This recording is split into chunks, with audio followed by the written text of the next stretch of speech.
할렐루야. 오늘 이 아침 예배 나오신 여러분 축복하고요.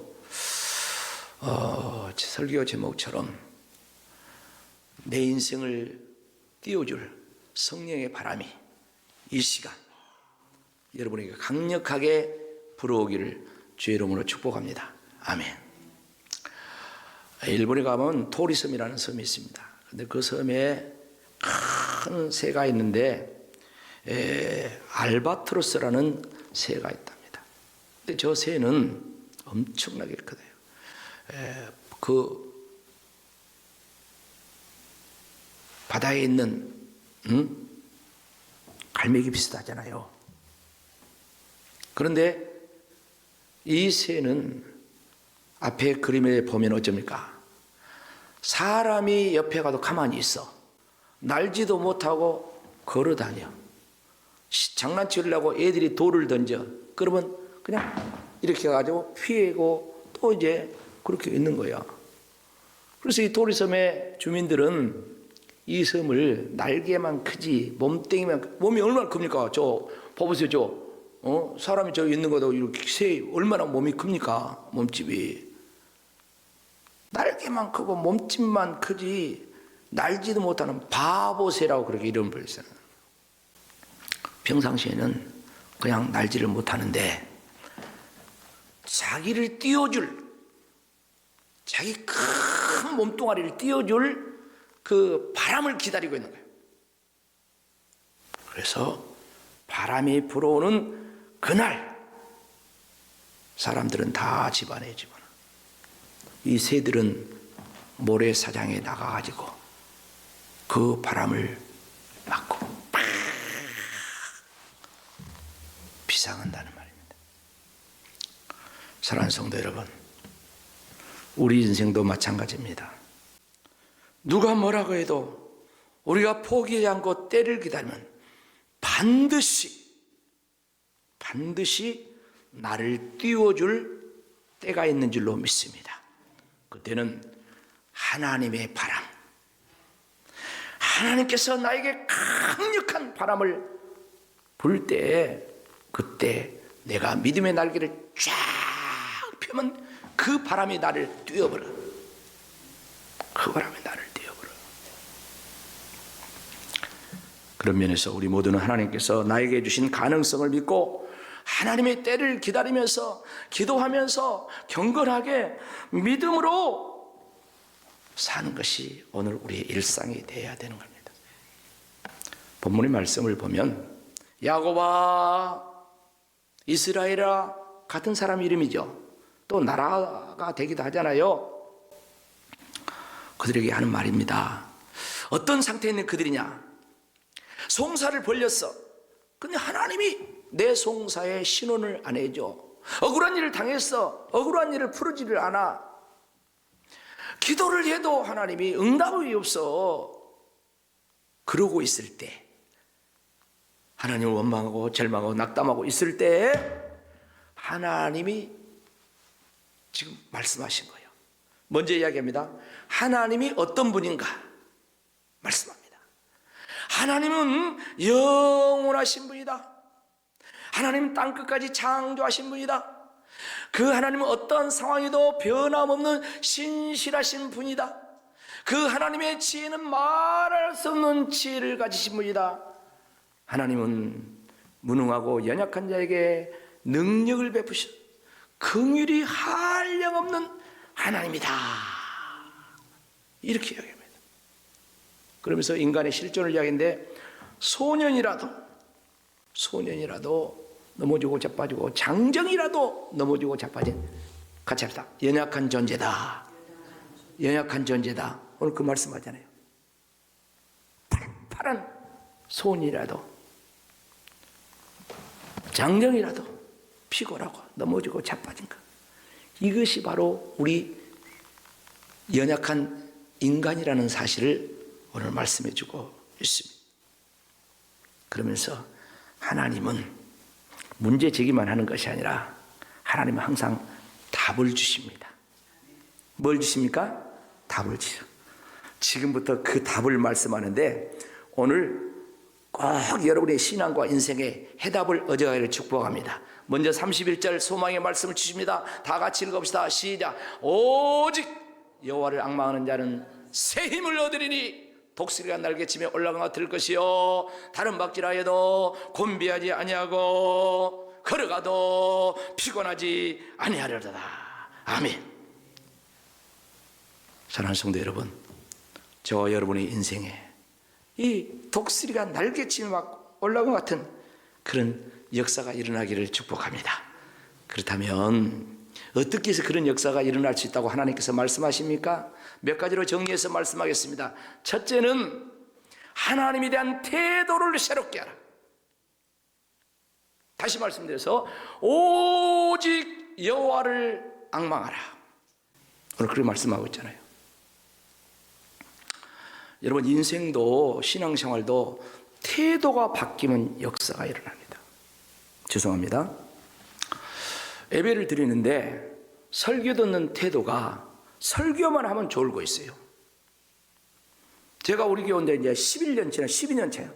12년 동안 설교 듣는데 시작만 하면 졸고 있어요. 끝날 때까지 졸고 있어요. 근데 기가 막히죠. 설교 딱 끝나면 눈 팍 뜨는 거 있죠.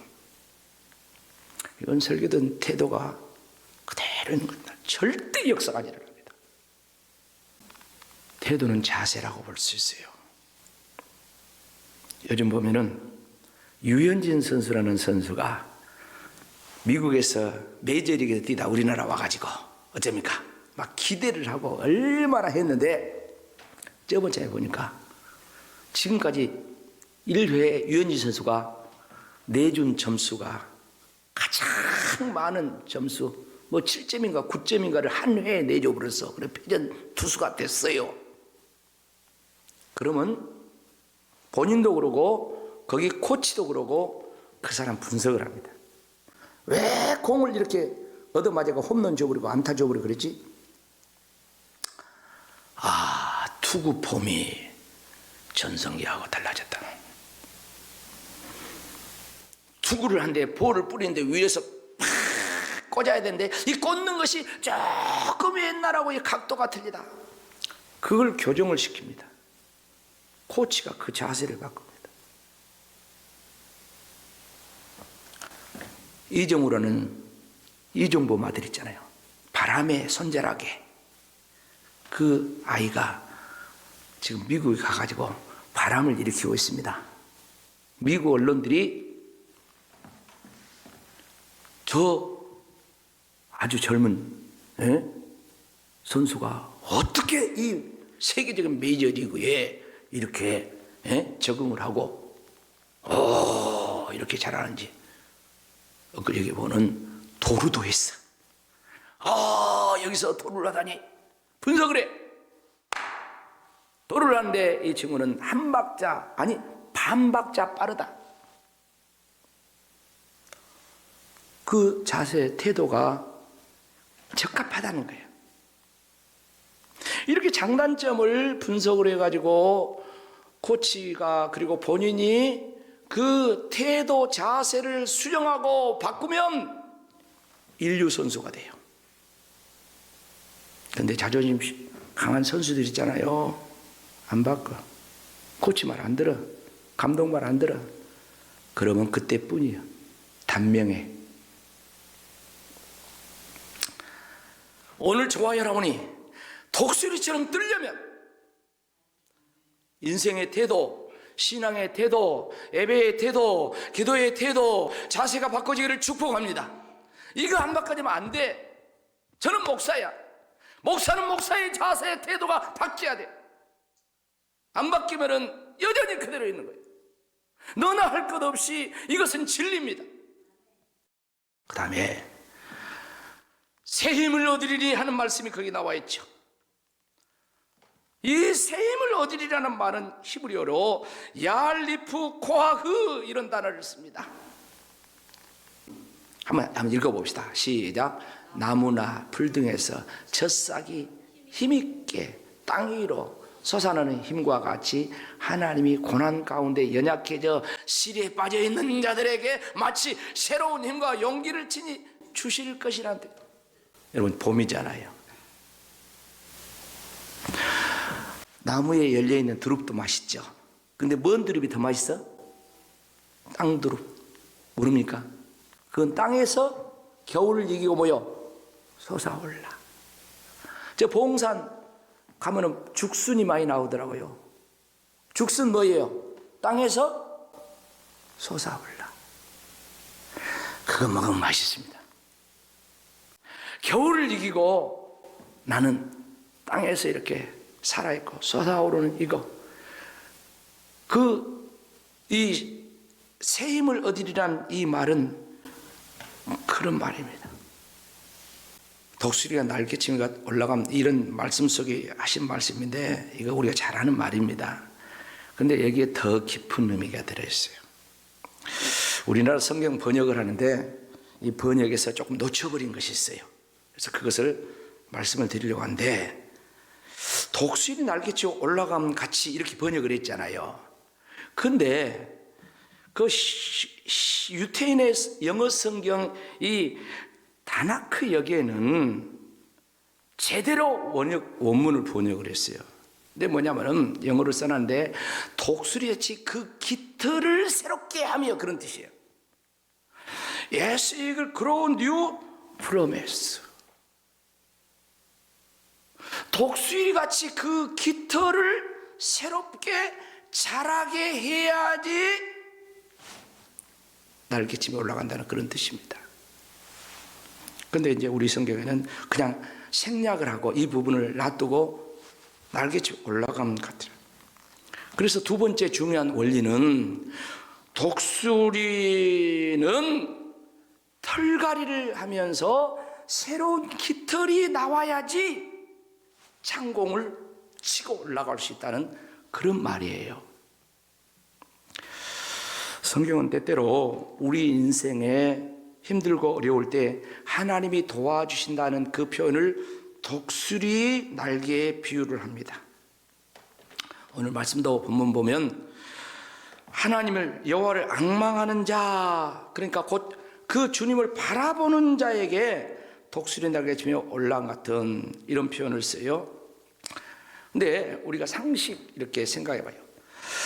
독수리의 날개치며 올라감 같을 것이라 했는데, 그러고 보면 막 독수리 날개가 엄청나게 힘이 있다 이렇게 생각하잖아요. 그 생각은 버려야 돼요. 근데 독수리 연구가, 제가 설교를 준비하면서 독수리 전문 연구가, 이 연구를 제가 이제 전부 다 봤어요. 근데 독수리 전문 연구가들이 하는 말이에요. 독수리는 날개를, 우리가 생각하는 날개에 힘이 있어가지고 막 하는 것이 아니라, 독수리는 오를 때 물론 날개짓을 합니다. 그런데 대부분 독수리는 창공에 날개를 쫙 펴고 이렇게 떠 있다는 거요. 오랫동안 또 독수리가 비행을 한다는 거 아니겠습니까? 근데 이렇게 독수리가 창공에 대해서 날개짓을 별로 안 하면서도 이렇게 쫙 피면서 비행을 할 수 있는 비결은 뭐냐면 깃털에 달려있다는, 깃털. 그 비결이 뭐냐? 독수리는 매년 털갈이를 한답니다. 매년 털갈이를 해. 계속해서 1년 동안 있다 보면 날아다니면 이제 어쩝니까? 많은 때도 묻고 또 더러운 것도 묻고, 그리고 막 털이 어째요? 털이 솜에 물 묻으면 어째요? 가벼워요? 무거워요? 무겁죠. 때가 타고. 그래서 이 독수리가 1년에 한 번씩 털을 다 갈아버려, 빼버려. 그리고 이제 새롭게 가벼운 털, 싱싱한 이 새털갈이로 해가지고 저렇게 저력 있는 엄청난 비행을 한다는 거예요. 자, 그렇다면 저와 여러분들은 독수리처럼 내 인생을 날기 위해서 털갈이를 하고 있냐 이 말이에요. 무거운 털을 벗어버리고 새로운 깃털로, 가벼운 털로 이렇게 인생의 털갈이, 신앙의 털갈이를 하고 있냐, 그 말씀드립니다. 사랑하는 성도 여러분, 하나님께서는 지금 제가 드린 말로, 쉬운 말로 털갈이를 하라고 말씀을 하고 있어요.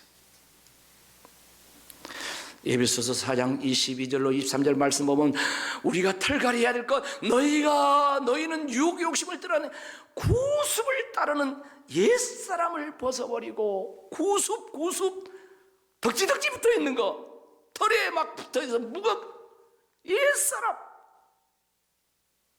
이것이 벗어버려야 할 털갈이 내용이라는 거예요. 그리고 심령을 새롭게 돼, 마음을 새롭게, 그리고 하나님을 따라 하나님의 새 사람으로, 할렐루야,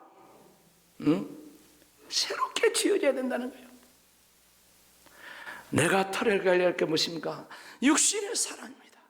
내가 털갈이해야 할 옛사람이 무엇입니까? 육체의 소욕입니다. 육체의 일입니다. 육체의 소욕, 육체의 일, 갈라디아서 5장 19절로 21절 보면 자세히 이야기하고 있습니다. 육체의 일은 분명하니 곧 음행과 더러운 것과 호색과 우상숭배, 주술, 원수 맺는 것, 분쟁, 시기, 분내는 것, 당짓는 것, 분열하는 것, 이단, 투기, 술취함, 방탕한 것, 또 그와 같은 그 여타 여러 가지 것들이 있어요. 이것이 털갈이해야 할 것이다. 이것이 있으면 안 뜬다는 거야.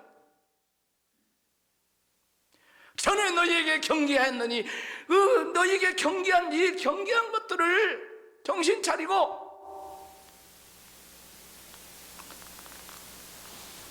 털갈이를 해라. 마지막으로 하나 더 말씀드리겠습니다. 독수리에게는 바람이 불어야 하고 그 바람에 날개를 얹으면 창공을 올라간다는 말씀입니다. 무슨 말입니까? 새털만 난다게 되는 것이 아니고 털갈이 한다게 되는 것이 아니라는 거예요. 그게 필요합니다. 털갈이가 필요해요. 새털이 나와야 돼요. 근데 그것만 가지고는 안 된다는 것입니다. 독수리 연구가가 하는 말입니다. 독수리는요, 날기 위해서 그 자리에서 팍 이런 거 아니냐면, 독수리는 날기 위해서 평지에서도 15m 정도 막 이렇게 종종 걸음으로 뛰어간답니다. 그러다가 바람이 딱 이렇게 불어올 때 그때 날개를 펴고 쭈쭈쭈 이렇게 올라간다는 거예요. 독수리가 평지에서도 바로 안 날아. 사랑하는 성도 여러분, 저와 여러분도 평탄한 길도 있어요. 그러나 독수리가 15m 정도는 달려간 것처럼 평탄한 인생을 살아도 달려야 돼. 열심을 품고 주를 섬기라 했어요. 그러면서 거기에 바람이 불어올 때 다 비상한 거예요. 그런가 하면 어떤 사람은 어떤 독수리가 그런 것처럼 계곡에 갇힐 수 있습니다. 협곡에 갇힐 수가 있습니다. 그 계곡이 물질이 될 수 있고, 그 계곡이 인간관계가 될 수 있고, 그 계곡이 중병이 돼. 그 계곡이 어떤 인생의 시험이 될 수도 있어요. 그럼 그렇게 살 수가 없잖아요. 탈출해야 되잖아요. 독수리에게 바람이 불어와 그 바람이 그 독수리를 계곡에서 협곡에서 탈출시킨 것처럼 저와 여러분의 불어야 될 바람은 성령의 바람인 줄로 믿습니다. 성령님이 우리를 떼어주는 거예요. 담임 목사, 목회자도 성령이 떼어주고, 장로님들도 성령이 떼어주고, 권사님들도, 집사님들, 이제 온 성도들도 모두 다 인생의 계곡에서 벗어나는 길은 바람이 떼어줘. 성령의 바람이 떼어줘. 성령의 바람.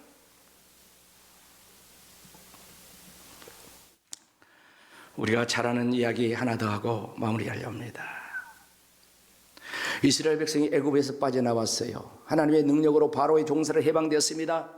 도망쳐 나옵니다. 가다 보니까 앞에 홍해바다가 쫙 갈렸어요. 하나님이 그렇게 인도하셨어요. 근데 바로가 내 정신이 아니었는데 저놈들을 해방시켜 막 정신 차려가지고 바로가 정의 마차병을 이제 대동하고 막 쫓아와. 먼지를 일으켜 쫓아와. 보니까 자 바로의 군대가 쫓아와. 이스라엘 백성이 다 죽었다. 이제는 우리는 큰일 났다. 앞에는 홍해바다, 저 뒤에는 바로의 군대가 쫓아오는데 모세에게 백성들이 원망을 합니다. 우리가 애굽에서 종살이한 걸 좋았을 때 우리를 이 바다에 빠져 죽게 만들려고 하냐. 오면 그때 모세가 하나님 앞에 기도합니다. 하나님 부르짖어 기도합니다. 그러니까 하나님께서 뭐랍니까? 모세야, 네 손에 뭐가 있냐? 지팡이 있는데요, 그 지팡이로 바다를 가르쳐라. 손을 내밀어라. 그러면 갈라질 것이다. 출애굽기 14장 22절 1절 2절 다 같이 읽어봅시다. 시작. 모세가 바다 위로 손을 내밀매 여호와께서 큰 통풍이 밤새도록 바닷물을 물나게 하시니 물이 갈라져 바다가 마른 땅이 된지라. 22절 이스라엘 천이 바다 가운데를 뭐처럼? 육지로 걸어가고 물은 그들의 좌우에 벽이 되었다 했어요. 모세가 하나님의 말씀대로 지팡이를 들고 바다를 다 가르치니까 홍해 바다에 큰 동풍을 밤새도록 하나님께서 불게 하셔서 바다에 육지 길을 내셔가지고 건넜다 했습니다. 자, 여기서 큰 동풍이 핵심이잖아요. 큰 동풍은 히브리어 원어로 키딤 베루아흐, 베루하흐 이런 단어예요. 무슨 뜻이라고요? 시작. 동쪽에서 불어오는 성령. 이 루하흐라는 말이 성령이란 단어예요. 바람, 숨, 성령, 이게 루하흐예요. 그러니까 동쪽에서 불어오는 성령의 바람이 밤새 불어가지고 그 바람이 얼마나 강력했는데 바다가 갈라지고 바닷속에는 갯벌, 진벌 얼마나 뻘이 있습니까? 그런데 그 뻘이 또 다 말라가지고 길이 나고 육지처럼 걷는 줄로 믿습니다. 여호와를 앙망한 자, 그러면 뭐 슈퍼맨같이 놀라운 초자연적인 능력을 소유한다는 그런 말이 아닙니다.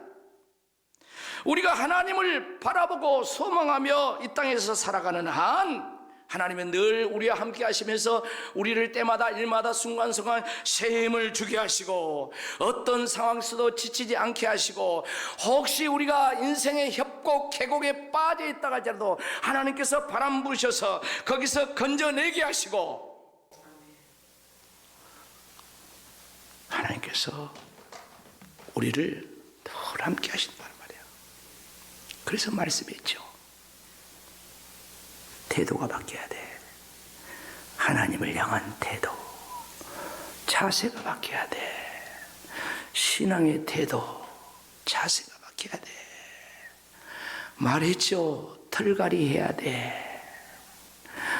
옛사람 벗어버려야 돼. 저도 설교 준비하면서 밤새내 울었어요.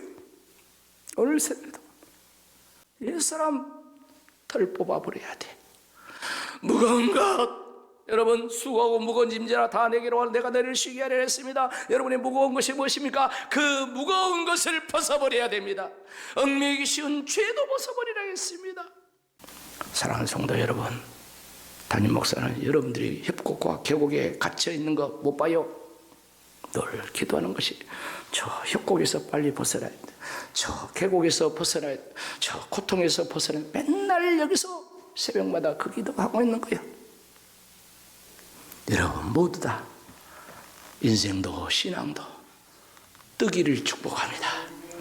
여러분 뜨기를 축복합니다. 그래서 저 천국까지, 하늘나라까지, 그야말로 예수님께서 하나님 보좌에 앉아 계신 것처럼 저와 여러분 거기까지 올라가는 역사가 있기를 주 이름으로 축원합니다. 아멘.